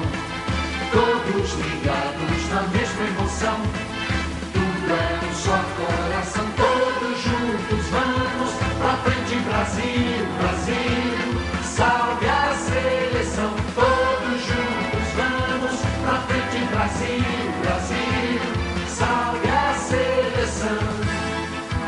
90 milhões em ação, pra frente Brasil, no meu coração. Toledo era uma pessoa muito forte e o sentimento dele era de passar para a gente aquele sentido da responsabilidade e do amor por aquela luta na qual ele acreditava. E ele que foi um dos que costurou a unidade da esquerda, né, armada e tal. E o Toledo estava fora do Brasil quando da morte do Marighella. Ele acaba retornando ao Brasil consciente de que dificilmente voltaria com vida, que dificilmente conseguiria viver durante muito tempo aqui no país, mas consciente da sua condição de comandante da organização, ele regressa ao Brasil. Eu me lembro que fiz um longo passeio com ele por Paris, onde eu morava, e passamos perto do Panteão, que é um monumento importante de Paris, onde havia um hotel, o Hotel dos Grandes Homens. Eu disse, olha, Câmara, quando você voltar para Paris da próxima vez, você vai ficar nesse hotel, Hotel dos Grandes Homens, e não mais na minha casa. Ele disse, não, Aloysio, infelizmente o meu destino é aquele outro. E me apontou uma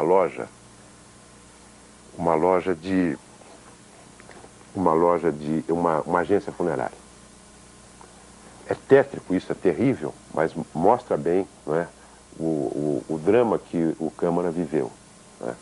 Ele veio para o Brasil, eu fui acompanhá-lo até a estação, porque ele pegou um trem antes de pegar o avião, e eu me lembro que nós nos despedimos como se não fôssemos mais nos ver. Então, quando ele partiu com muita coragem.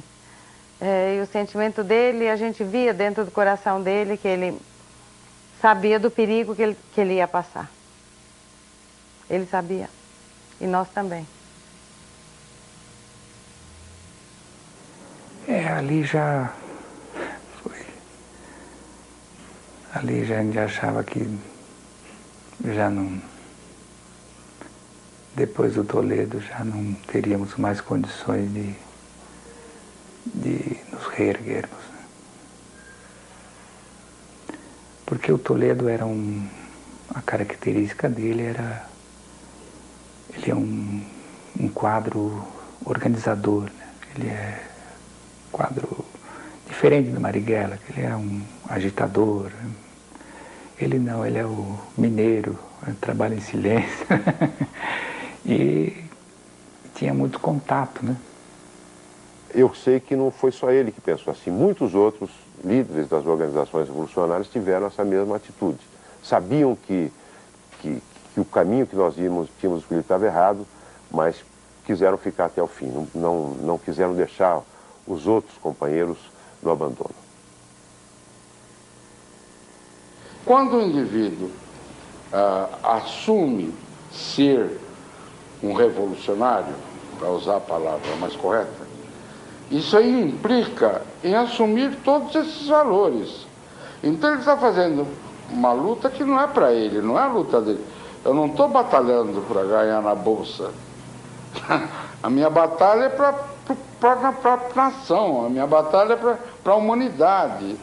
A minha visão é, o revolucionário é essencialmente, em primeiro lugar, um humanista.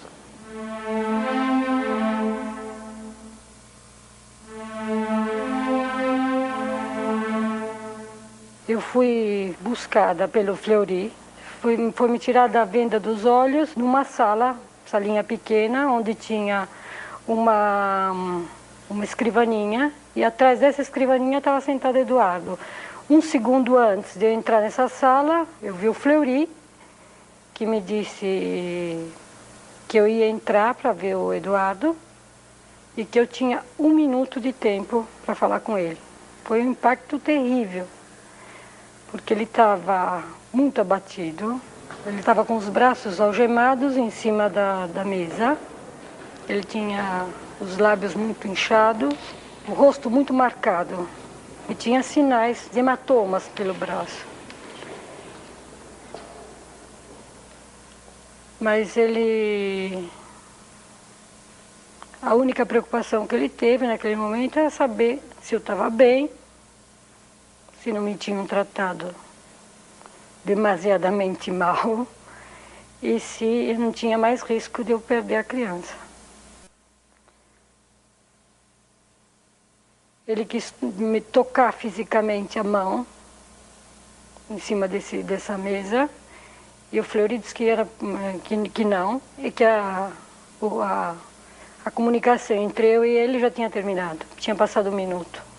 Me fez eu levantar e sair. E essa foi a última vez que eu vi o Eduardo vivo. Bacuri era uma pessoa tranquila, uma pessoa que chamava atenção em qualquer lugar que você estivesse com ele. Ele não era alto, mas era um cara extremamente bonito, tinha os olhos claros, extremamente marcantes, tanto que o Bacuri só cobria ponto de encontro com óculos escuros. Durante o tiroteio, suposto tiroteio que se deu, no momento da prisão do Câmara Ferreira, o Eduardo, sempre com a declaração da polícia, que teria sido levado para reconhecer o Câmara Ferreira, teria escapado. E todo aquele aparato era para, como diz assim, legalizar essa versão dos fatos, porque na verdade o Eduardo era completamente paralisado, ele não podia mais caminhar, ele nunca teria tido condições de acompanhar nenhuma polícia para reconhecer ninguém, e tenho certeza absoluta que nem eu faria. Levaram ele, arrebentaram, cegaram, tiraram os olhos dele, fizeram a maior barbaridade sobre o Bacuri. O Bacuri foi assassinado justamente quando houve o sequestro do embaixador do suíço, né? O primeiro nome da lista era o dele, e foi por isso que eles oficializaram a morte. E mataram, naquele momento eles mataram Eduardo. Que o Eduardo passou 100 e tantos dias dentro de uma prisão secreta, sendo torturado e sendo, como disse, destruído fisicamente aos poucos. O período entre o sequestro e a nossa saída foi muito largo, 40 dias. Nos colocaram no avião e nos mandaram para o Chile. Havia já a eleição do Allende, né? Allende já havia tomado posse e nós fomos recebidos oficialmente no Chile, né? Na verdade, impôs-se no Brasil, no começo da década de 70, um quadro de derrota das forças guerrilheiras, em que progressivamente a ditadura foi ocupando todo o terreno, foi prendendo, foi assassinando, foi aprisionando, e a grande parte do pessoal conseguiu fugir do país, conseguiu de forma desorganizada ir para o exílio. Esse exílio aconteceu nos mais diversos países. Houve brasileiros exilados por diversos países do mundo, espalhados por todos os continentes, eu diria, concentrados sim, mais em alguns países, no Chile, no Uruguai, na França, em Cuba, mais no México, mas houve gente por toda a parte do mundo. Eu estava com minha filha, entrei e disse que eu queria informações e uma bolsa de estudo.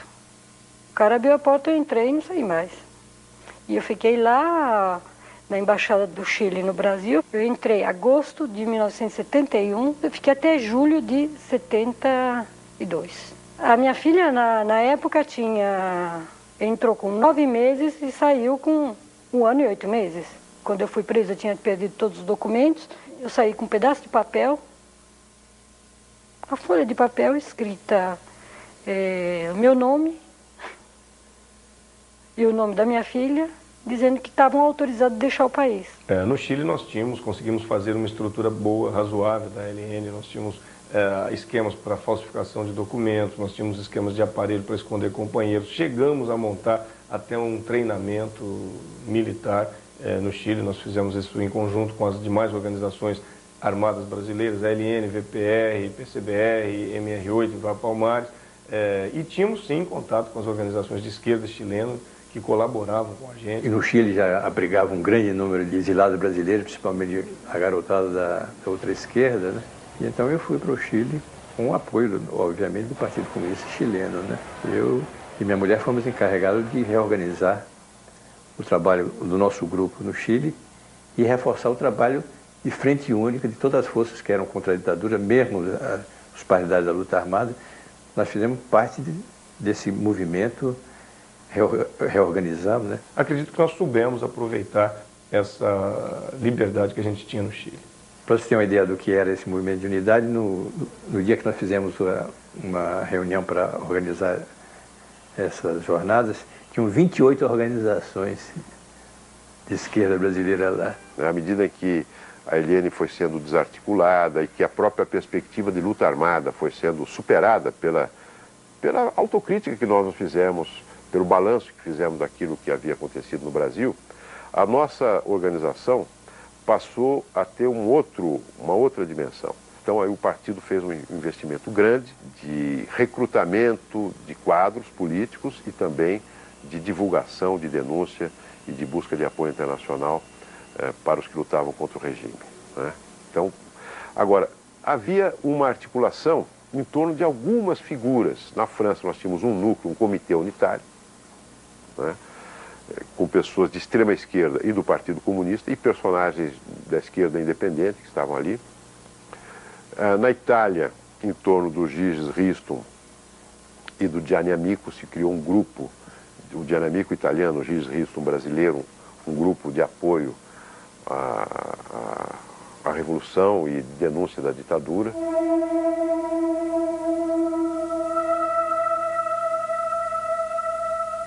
O grupo de São Paulo, que tinha atuado no movimento estudantil, que estava muito insatisfeito com determinadas diretivas e modo de atuar da Aliança Nacional Libertadora, depois da morte do Marighella e do Toledo, que não concordava com as orientações, que tinha feito uma outra avaliação sobre a situação do país e constituiu-se num grupo aqui no Brasil e no exterior e fundou o Movimento de Libertação Popular. No caso do meu irmão, descontente com os rumos que a ALN, do ponto logístico, estava tomando, ele cria, com mais companheiros, a MOLIPO, ou o MOLIPO, Movimento de Libertação Popular.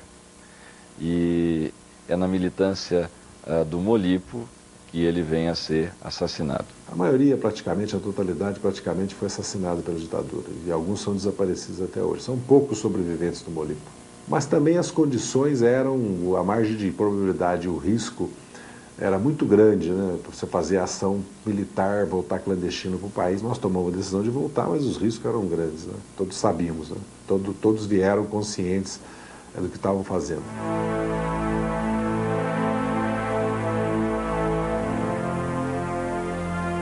Eu me lembro que eu chegava da escola dos meus filhos quando uma vizinha, isso em Cuba, quando uma vizinha me chamou e falou assim: não vou falar, ouça, porque está repetindo a notícia a um intervalo de 5 minutos.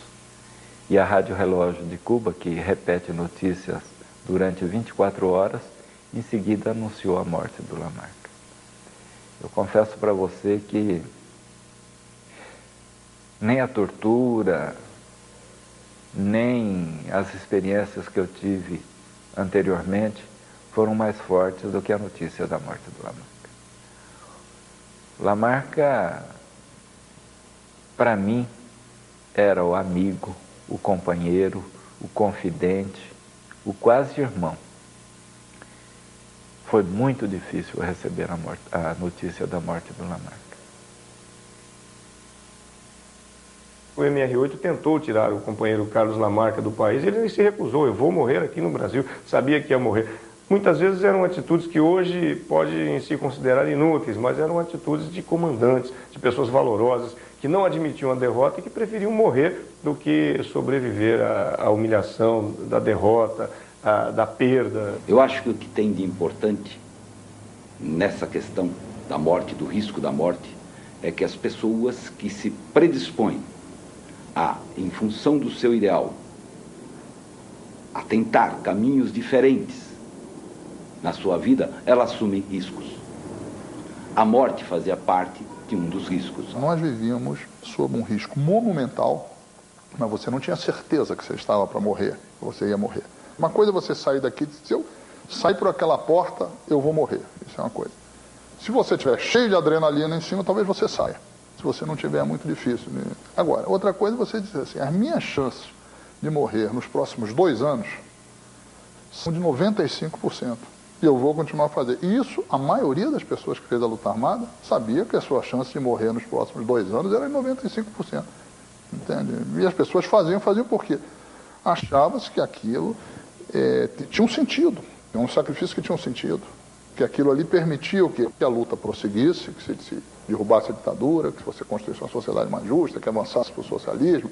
Ou seja, era um sacrifício que se justificaria. Valia a pena, né, sacrificar aquilo que nós temos de mais valioso, que é a vida, por algo que era uma garantia da própria dignidade, né, que era a liberdade. Do ponto de vista da visão particular, a perda para mim foi irreparável. O tanto que eu admirava o meu irmão, o tanto que ele significou para mim, por ser irmão mais velho, como modelo, um modelo genérico até da cultura brasileira, o irmão mais novo, se mirar, se olhar no outro, né? Então essa perda foi para mim irreparável. Até hoje eu sinto muito ela e me emociono sempre que falo nela. Certa feita, o Lamarck diz o seguinte: morrer é fácil, difícil é sobreviver, porque quem sobreviver vai carregar os fantasmas dos que se foram. O Eduardo é uma pessoa que faz parte da minha vida. Eu reconstruí a minha vida afetiva, eu tenho um companheiro maravilhoso. Eu posso dizer que eu sobrevivi a tudo isso graças a ele. Mas o Eduardo está lá. É uma presença, na minha memória, viva, indelével. Eu não posso... Como de certa maneira é também o meu irmão. As pessoas ficam. As pessoas que a gente ama fazem parte da vida da gente. A morte não exclui as pessoas, inclusive do teu cotidiano. Tem momentos do dia em que você pensa mais ou pensa menos, mas fazem parte. Só que quando a morte é natural, como dizer assim, é uma recordação das coisas boas, das coisas, dos momentos de felicidade que você viveu com as pessoas que você perdeu. Mas numa situação dessa, não. Você não pode ter recordações felizes. Não existem. Elas são automaticamente superadas. A imagem física do Eduardo me desapareceu com a morte dele. E eu recuperei a fisionomia dele com a minha filha, porque parece muito fisicamente com ele. E foi aí que eu consegui reconstruir, porque a imagem que eu tinha ficado dele era aquela da condição que eu vi ele na prisão e morto.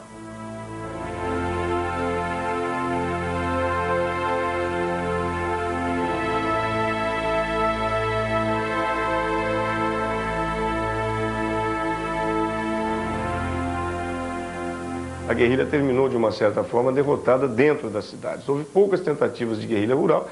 A única que se viabilizou foi a guerrilha do Araguaia, comandada pelo PCdoB. O PCdoB não se somou à guerrilha urbana, era contra aqueles tipos de atentados. Optou por ir ao campo, no norte, no hoje estado de Tocantins, a região do Araguaia, e lançar a guerrilha rural.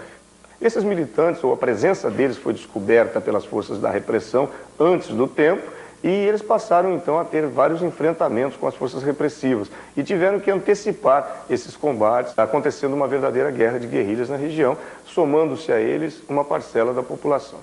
A guerrilha do Araguaia teve uma importância muito grande na história da luta contra a ditadura militar, até por ter sido um tipo novo de luta, um tipo diferente de luta, um outro enfoque da luta armada no país, e foi também o último episódio de enfrentamento de peso de um grupo político com a ditadura militar.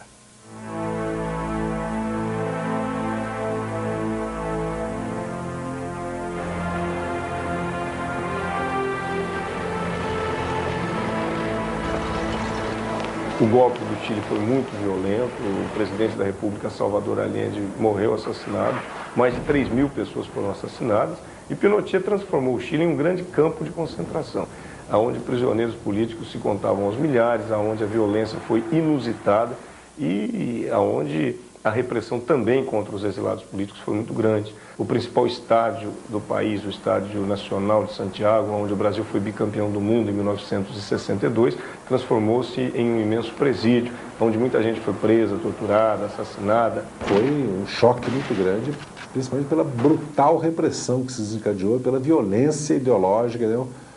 E pela figura do Pinochet, né? Macabra, né? Do Pinochet. E também pelo papel que ela jogou na repressão, né? E aí está agora a Operação Condor para mostrar em toda a América Latina, né?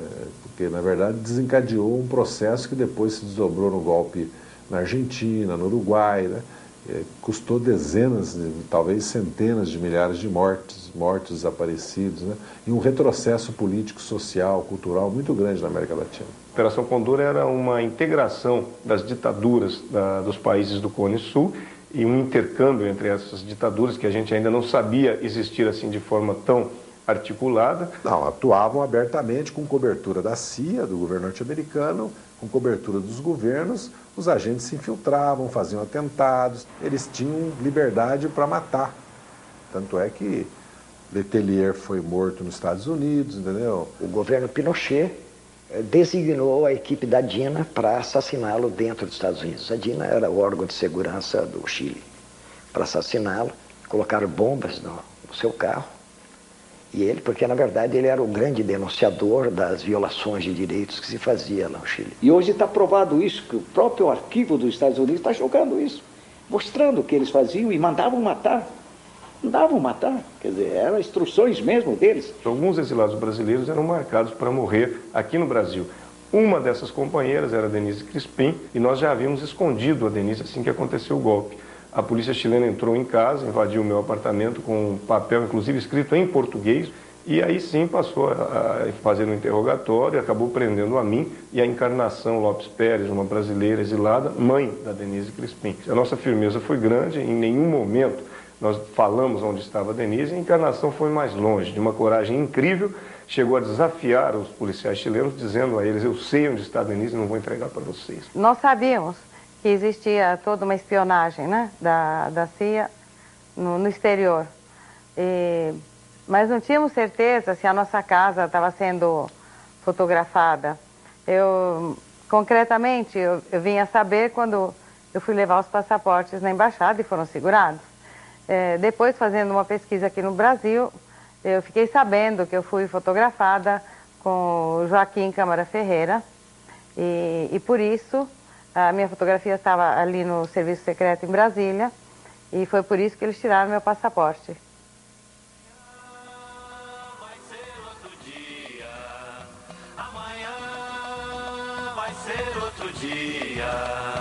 Amanhã vai ser outro dia. Hoje você é quem manda, falou, tá falado, não tem discussão, não. A minha gente hoje anda falando de lado e olhando pro chão, viu? Você que inventou esse estado, inventou de inventar toda a escuridão. Você que inventou o pecado, esqueceu-se de inventar o perdão.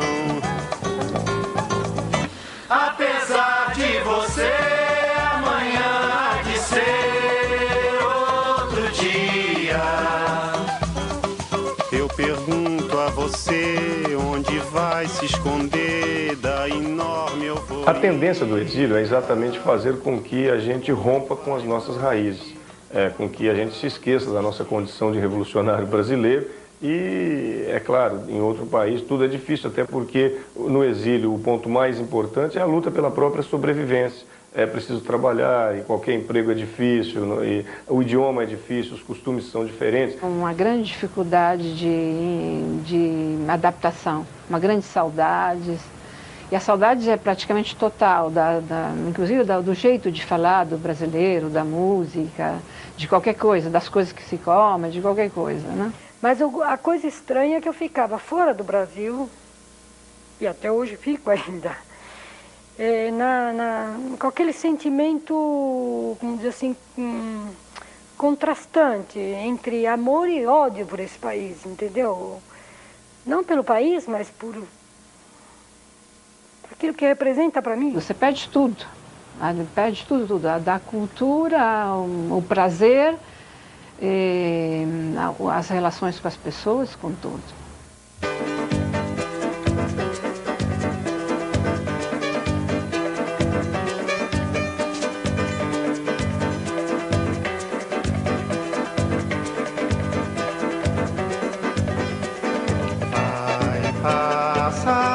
Avenida um samba popular.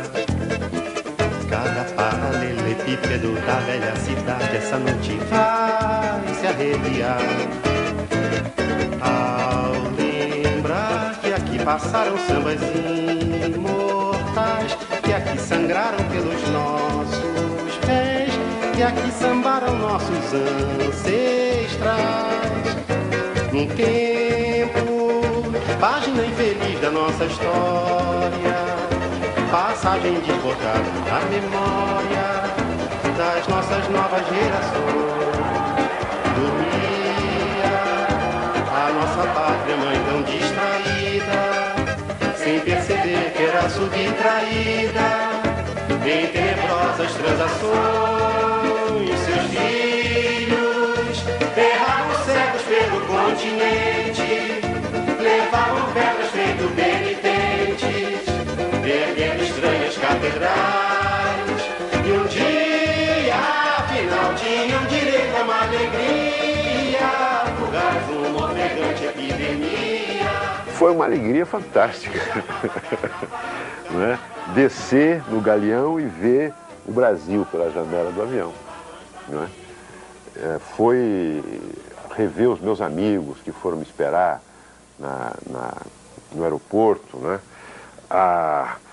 Quando eu desci no Brasil, desci no avião, a polícia de fronteira quis me colocar numa fila à parte.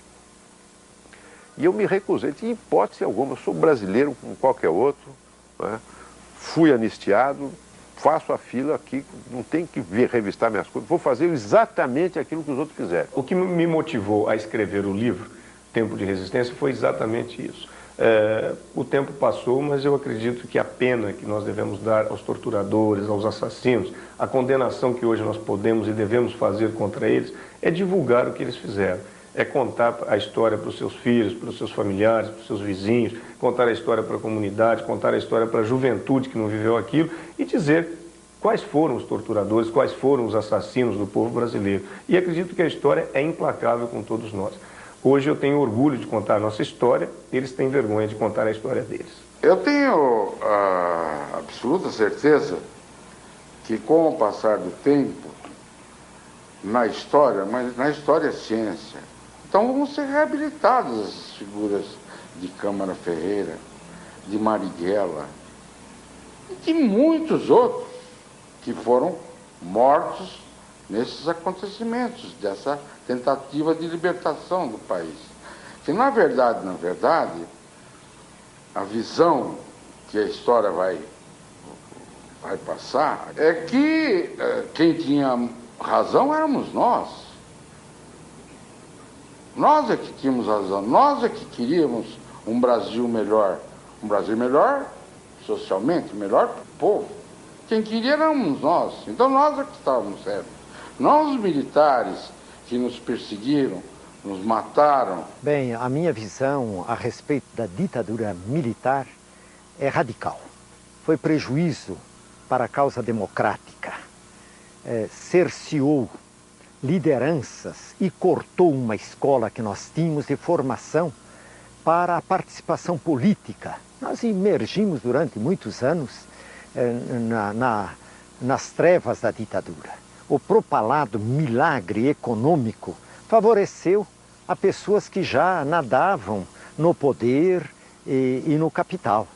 E a pobreza realmente está aí num atestado de que este país, que precisava de mudanças, continua ainda hoje necessitando de mudanças fundamentais para que o povo tenha vida.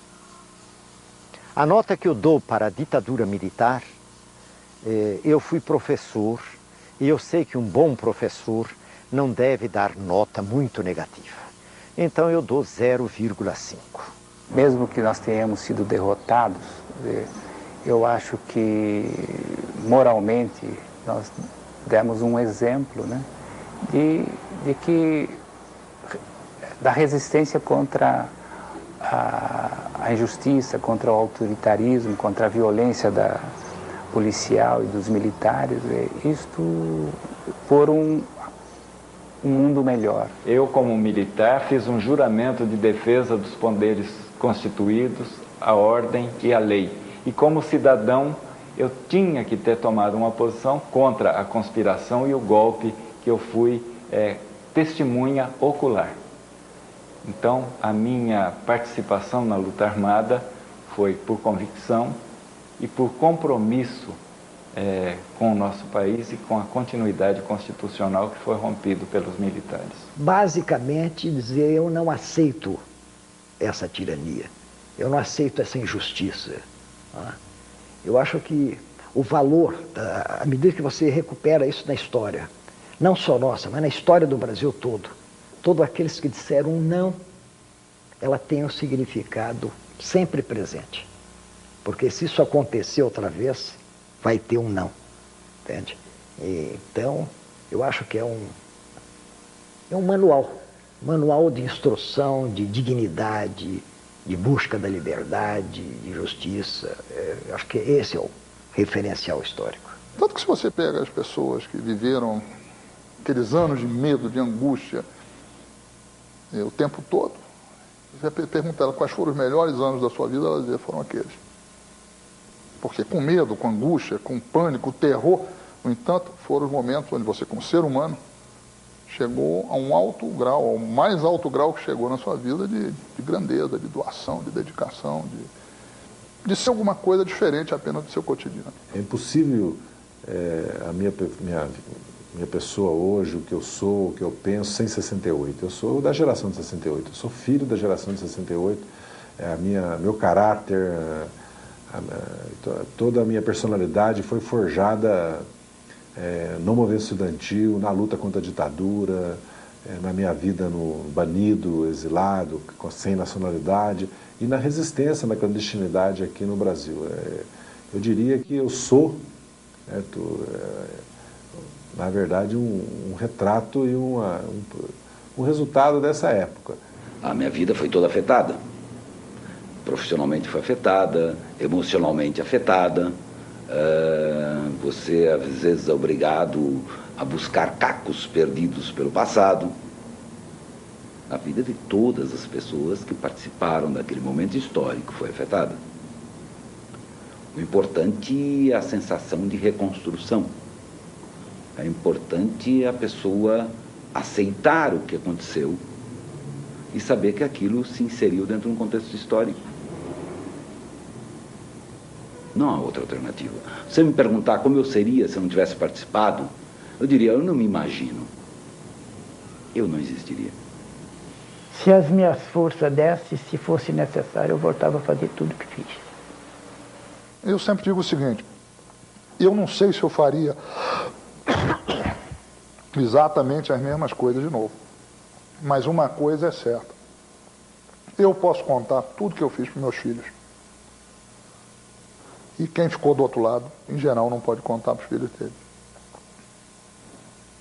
A gente está vivo, pode hoje contar essa história, pode falar sobre isso que aconteceu, e pior foram aqueles companheiros que foram assassinados, aqueles que perderam a vida e que ofereceram a sua vida por um ideal de luta, que são para esses companheiros que a gente tem que dedicar o nosso trabalho hoje, a nossa militância, inclusive dedicar essa história que a gente conta.